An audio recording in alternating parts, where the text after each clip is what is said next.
mo ako kung kailan patay na ako. May namatay lang sa'yo, Mateo. Hindi ka papatay. Buhay na buhay ka pa. Bakit ba ayaw mo kong tigilan? Pakilala ka sa akin. Sino ko ba talaga, Eman? Sa'yo, nangyayari sa'yo. Si Eman!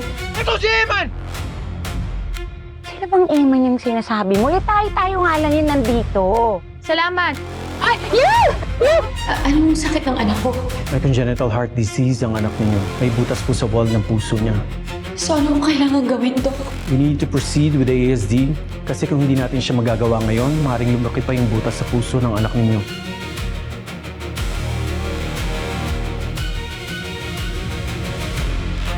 Eman? Sumakay ka na, Mateo. Hinihintay ka na ni Miriam. Starting. Doc, parang tumataas yung BP. Anong BP natin? 140/90.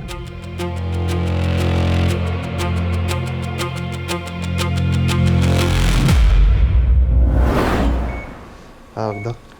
Starting. Inserting. Okay, good.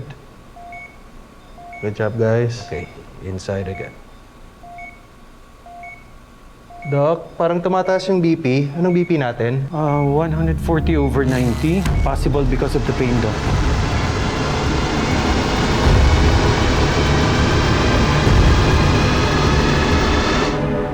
Diyos ko, huwag niyo pong pababayaan si Miriam.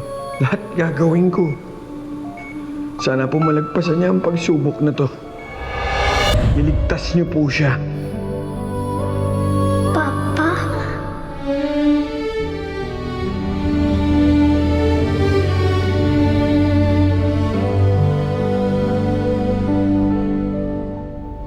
Anak. Anak.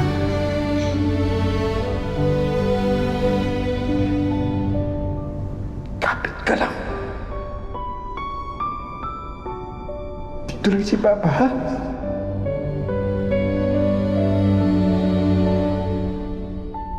Papa, huwag mo ko iwan. Promise mo sa akin, sasamahan mo ko, Papa. Please.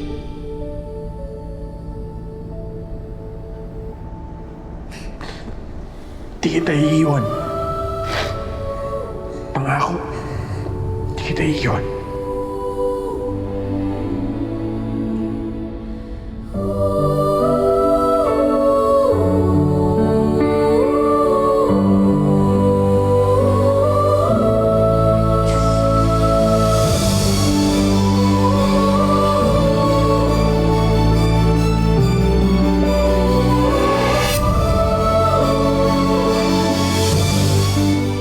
Nagigising na siya. We need to increase sedation. Nurse, pakuha naman ng naka-standby na IV.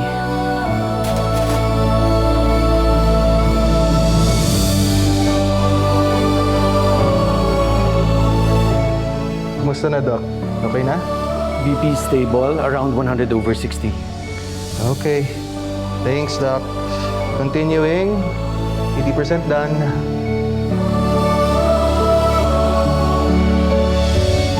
Nandito ang Papa, anak. Kumapit ka lang. Nandito ang Papa.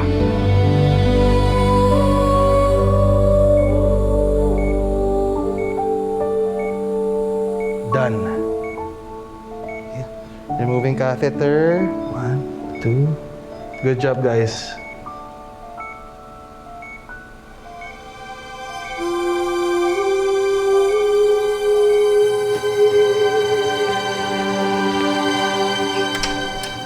Mrs. De Jesus?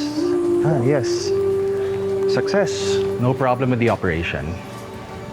So, salamat. Yeah, no problem. Just give some time. Nasa recovery room lang siya. Give or take a few hours. Pwede na kayo pumasok. Dok, salamat po. No problem. Maraming salamat po. Okay, hold on first. Diyos ko, salamat. Hindi ka ba kumakain? Kakailangan mo yung lakas mo kung aalagaan mo si Miriam.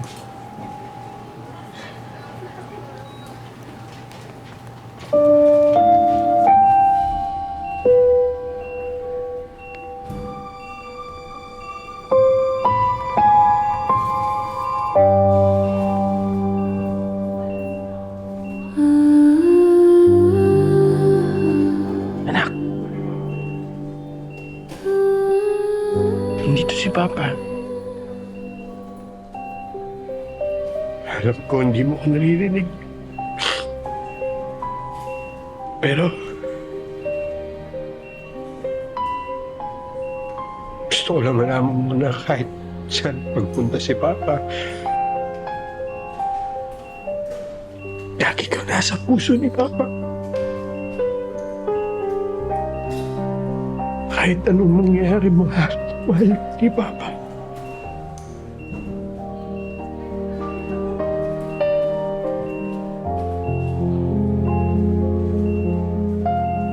Anak. Nandito si Papa.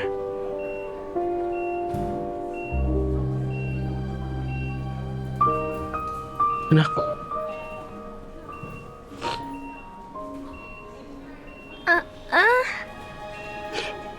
Dito si Papa.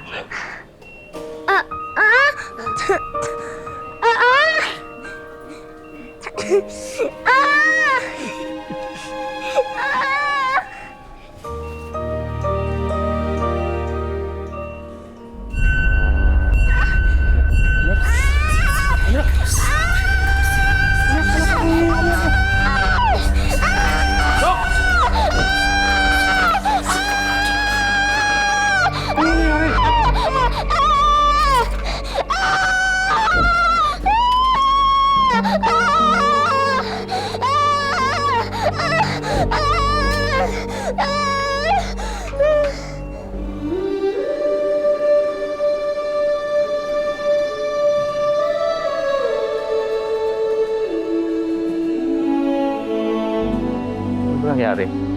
Nasa record ba? Di ba, Dok, sabi sa record ng bata, the patient is deaf? Paano niya narinig yung tunog na yun? Hindi ko rin alam eh. Sige, tatawagan na sa Doc Miguel regarding this.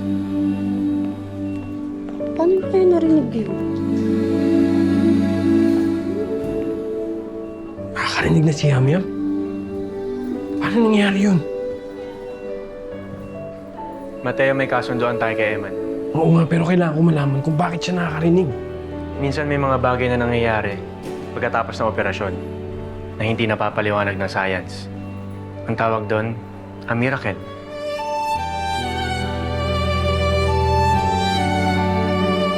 Aalamin pa ng mga doktor kung ano talaga nangyari kay Miriam. Oo, pero kailangan ko talagang malaman. Tapos na ang operasyon ni Miriam. Kailangan na natin umalis.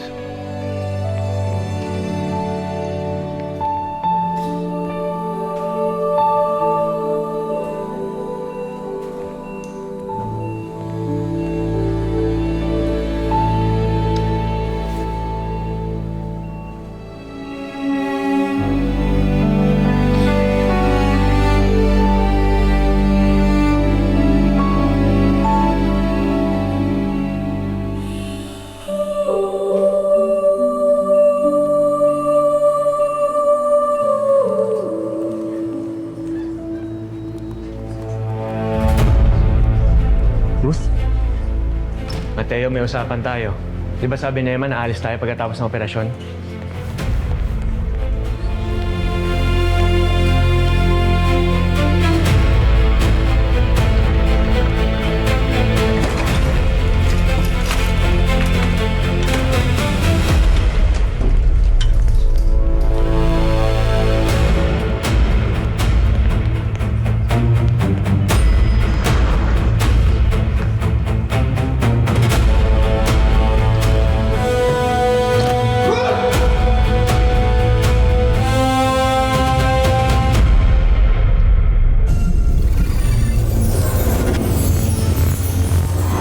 Hello mga kapatid, this is JM De Guzman of My Best Friend Eman. O, nabitin ka ba, best friend?